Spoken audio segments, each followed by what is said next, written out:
sense of urgency has lit a fire under SpaceX, and they are about to change everything you think you know about the Artemis moon landing.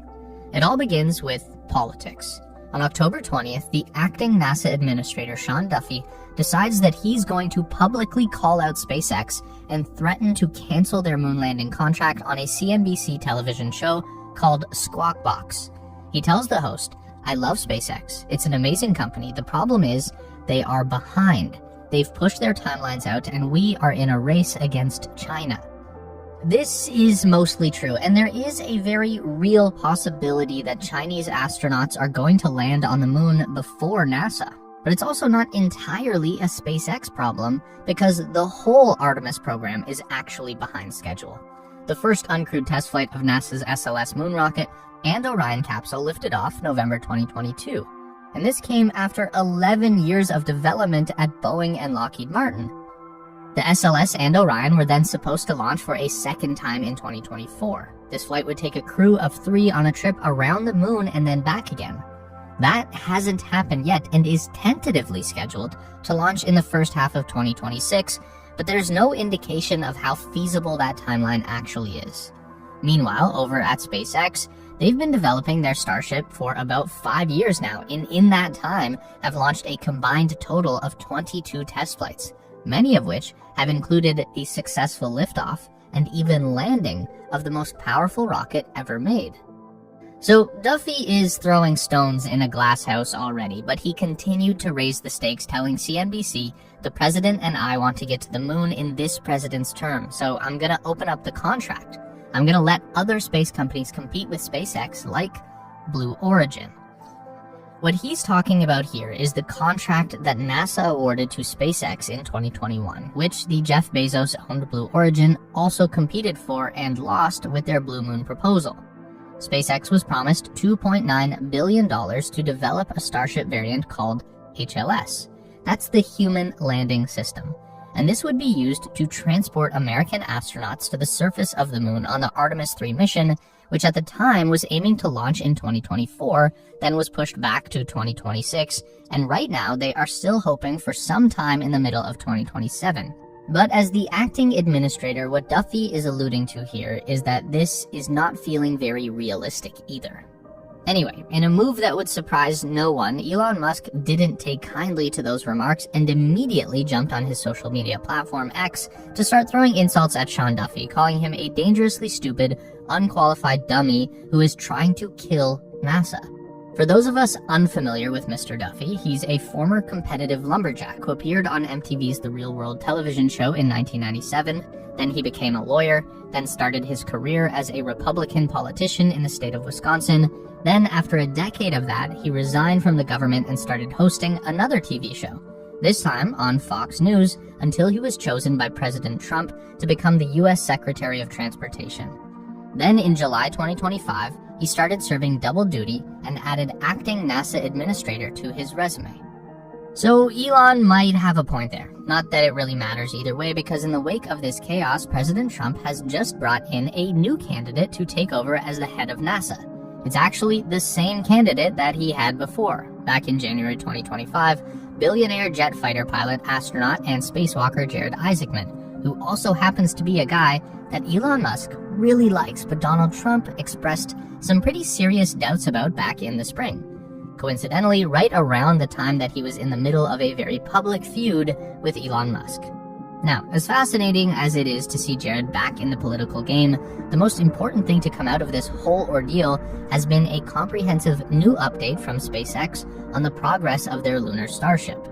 Think of it like showing their receipts, proof that the company is living up to Elon Musk's recent claim that SpaceX is moving like lightning compared to the rest of the space industry.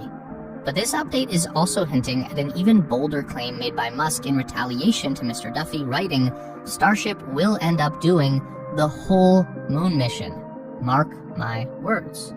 So the first thing that SpaceX really wants you to know is that there are actually two paths that Starship development is going down right now. One has been very public, but the other has been unfolding in secret until now. Path 1 is the core Starship system. That's what we've been watching launch and land and explode for the past 2 years. None of this is being done so that SpaceX can go land on the moon.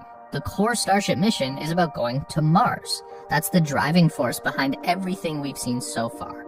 So when we hear that NASA is giving SpaceX $3 billion, this is not what the money is being used for. That is all self-funded by SpaceX. Now, there are a lot of new technologies that are being developed for the core Starship system that will be transferable to other non-Mars applications.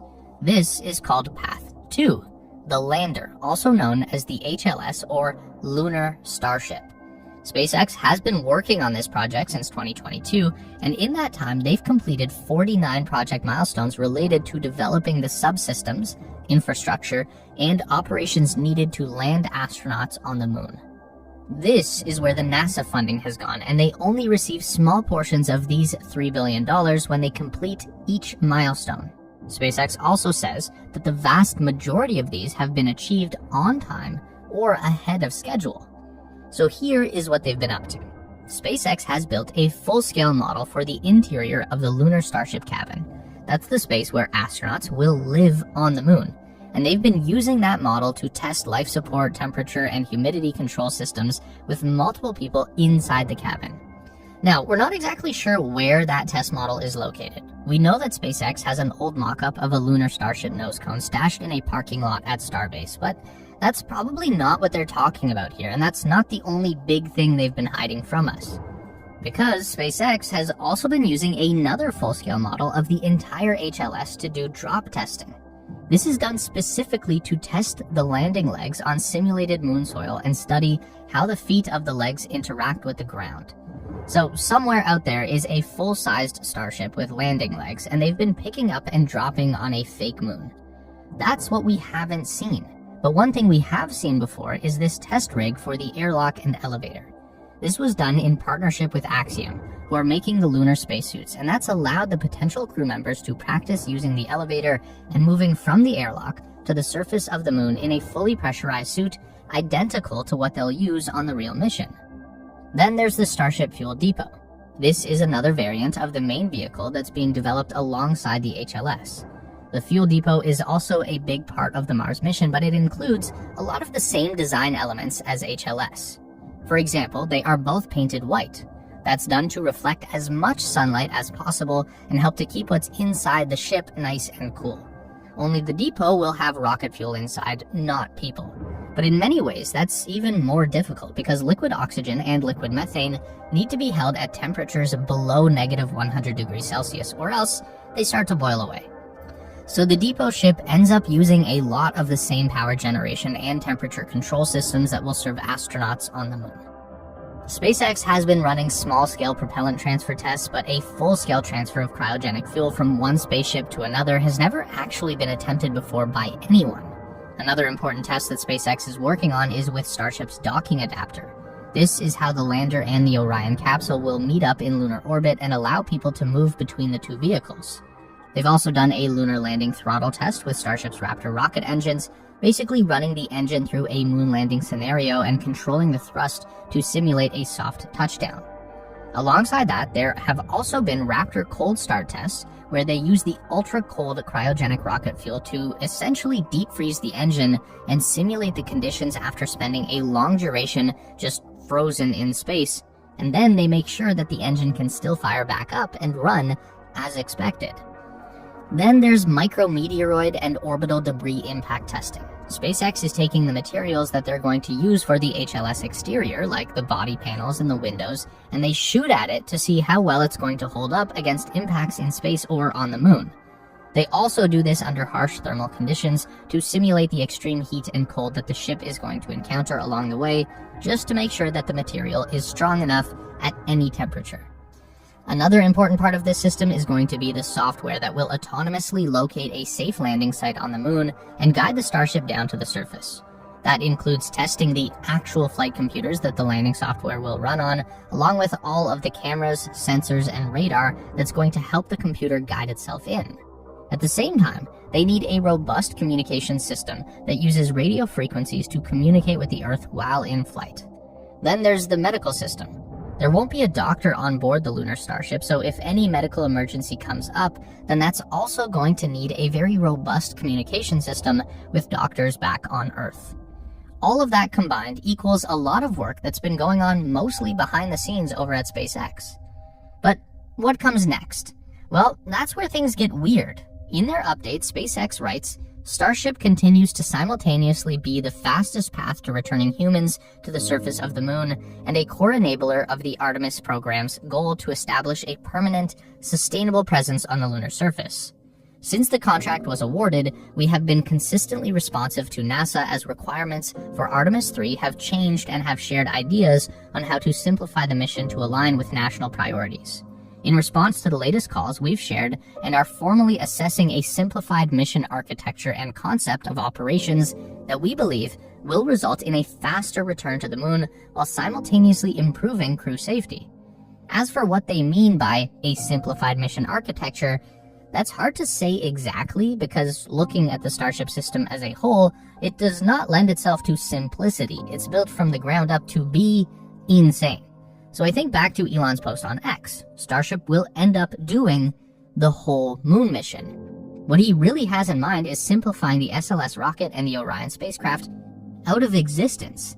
That means launching the crew on Starship, landing on the moon, and bringing them back, all in one vehicle. Now, there's one thing that the lunar starship can't do, which is land on Earth. That's because it doesn't have a heat shield or wings, and trying to add those now would basically nullify a lot of the work that's already been done.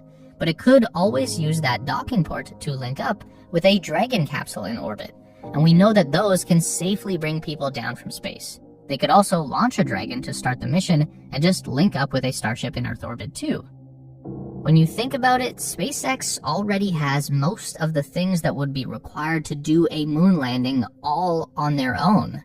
Basically turning